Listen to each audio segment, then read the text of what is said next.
Thank you, Sarah Joy, sa masarap na bayabas. At eto, kinukulit namin siya ng maraming tanong. Saan nakatira ngayon? Bahay namin. Saan yung bahay niyo? Sa malayo? Ang sarap ng bayabas. Kara, di marunong ka na ng sulat ng pangalan mo. Tapos hindi na ako susulat. Lambot. Ano na teacher mo? Kaya ako. Hindi mo na alam. Hindi mo na. Di ba ligmaan? Mataray ka ba? Hindi ako matanay. Matanay.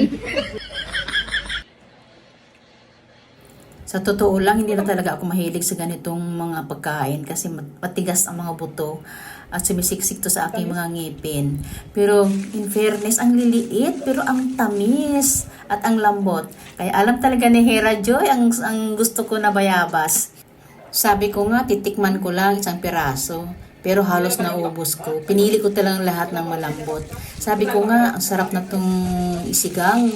Pero ayaw nila habang niluluto mo, yung naaamoy na bayabas, yung nagsisigang ka, ayaw nila yung amoy. Pero masarap talaga yung manamis-tamis ang sabaw dahil sa bayabas. Pero hayun guys, pinahinog ko pa yung iba.